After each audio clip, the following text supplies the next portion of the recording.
Oh, thank you so much, Dr. Lolak. It's always a great presentation. As the mom of 2 golden retrievers, I loved your slide.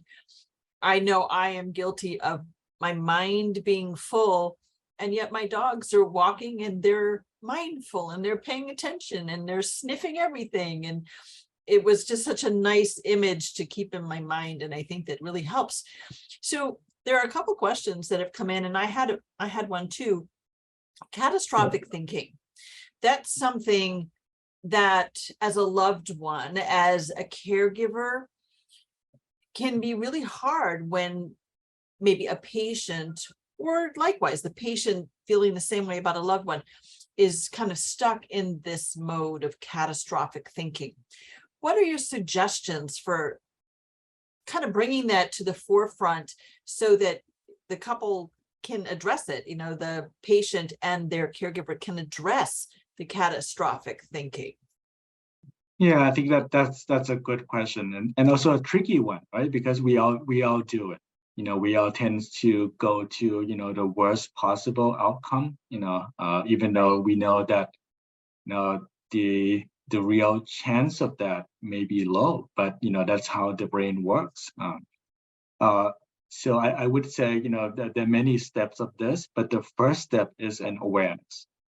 Right? When you have that awareness that okay, I'm doing this again, you and your partner, point it out to you in a compassionate fashion that, you're doing this again. And then we kind of, reflect on it together. Like I said, mindfulness skill can be really helpful in this because it helps sort of give us space, from you and your thoughts, right? So that eventually you can see that pattern. You can learn from it. Like the last time I thought, this was going to happen for sure. Then what happened? It didn't happen, right? So what about this time? That means that this time there's a possibility that, it might not go, as bad as I imagined, right? So you develop, those reflection, recognition, and then, the practice around it.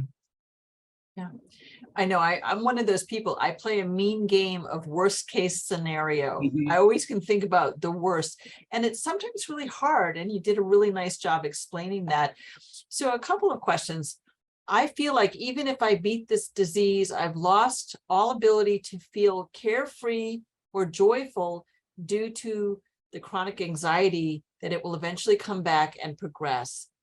Do you have any thoughts on dealing with this specific feeling that you can kind of summarize? You covered so much in your presentation. Yeah, so that's another good question, but unfortunately, there's no quick answer to it. Right. And I think this is very common. What I would say is that if you feel like you need additional support, I would encourage you to seek out maybe first a counselor, a therapist that can help you, first of all, give you space, to process all the experience that you have, and then might be able to coach you or help you develop those skills that I mentioned, right? Because it is something that happens very commonly after you have cancer.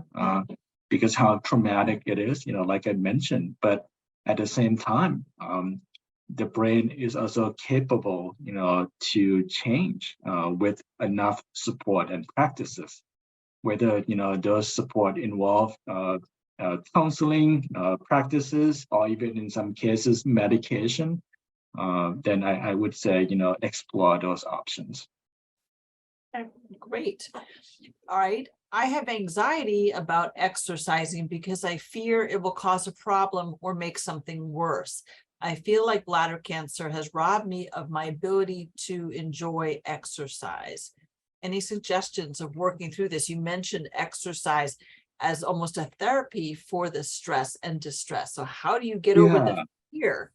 That's a tough one. So first, I would say maybe talk to your doctor first, like what kind of exercise that realistically, would hurt or would help, right? They would be in a position to, educate you or explain it to you that, okay, this is good. Maybe this is, something that you avoid, and then, you use that information and maybe working with a professional, whether it's a trainer. There's a lot of exercise therapists that specialize in patients with medical problems, or physical therapists that may be familiar with cancer patients, and then have them help you to develop that routine, so exercise, right? Because when you know that it's safe, the doctors say it's safe, and you have professionals help you, supervise you to do it initially, it might help you gain some confidence. And then if you still have anxiety about it, then sort of like, the previous question about what to do, right? Then you starting to engage in those approaches and techniques, whether it's counseling, practices, or even medication, to help with those symptoms. Right.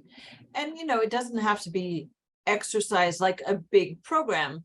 I know we just recently did a program on exercise and mental health for bladder cancer patients. So Morgan, if you could drop that link to the webinar that dealt with the little microbursts of exercise that Scott was mentioning, that might be something very helpful too, to start small and always go to a pro when you're a little anxious about it. They may have techniques, especially if you've had a cystectomy, that might help you to protect your abdomen area or your ileal conduit, anything that makes you nervous. They can find ways to do that. So we have another question. Do you have any experience with the technique of tapping? So I don't have a ton of experience, but there's a lot of information out there. So for those of you who are not familiar, so tapping is a technique that derived from a type of therapy called EMDR, which has some evidence to help with PTSD symptoms.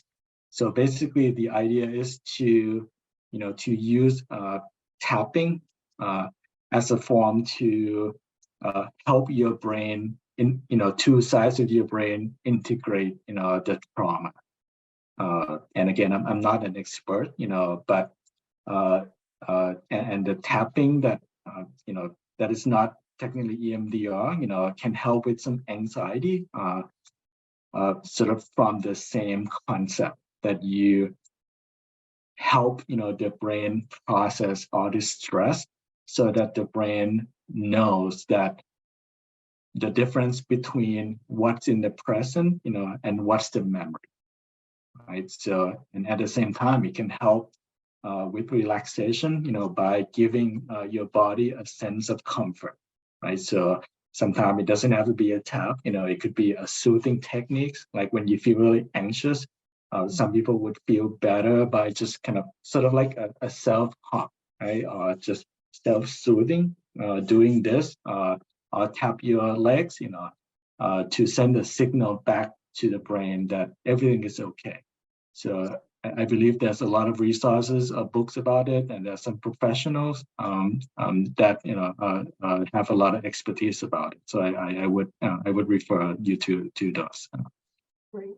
Okay, I think we have time for one last question. For those of us who have undergone a radical cystectomy and are living with a diversion that has changed our body and how it functions, what are some suggestions on how to process or move through that trauma when we have to deal with the new way our body functions every day for the rest of our lives? There's so many anxieties about having a urinary diversion, about, is it going to hold up? Is it going to work every day?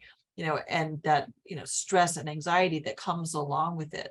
Do you have any specific suggestions? Yeah, again, this is a great question, but I'm afraid I don't have a quick answer for it, rather than, this is, I cannot imagine, going through all this day in and day out, whether it's, the real sort of pain and discomfort, plus, the sort of sense of body image and sense of self that's altered by all this treatment, and the impact that you have, whether in terms of socializing, your routines, or even your relationships.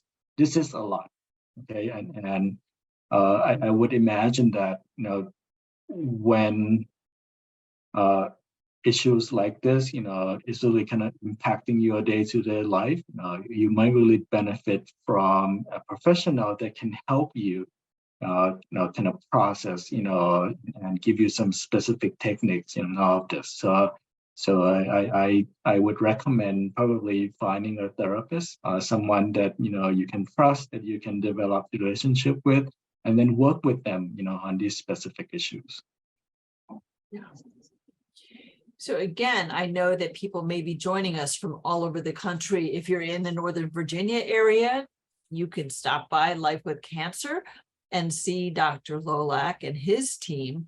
But remember that Beacon does have this one additional resource that we just added. Call 833, ask for BCA, and you can speak to a licensed clinical social worker who will help you identify places in your location to really be able to address some of the anxieties that you might be dealing with. So Dr. Lolak, this has been very informative, and I think it's been a phenomenal resource for patients. Thank you so much for joining us again today. We really appreciate that you did this program for us at our summit last year. And this is just a wonderful way to kind of, remind people that this is an impactful resource. It can really make a difference in the quality of your life. You're working very hard to improve your health, but sometimes if your quality of life is not great, it can really be an added distress.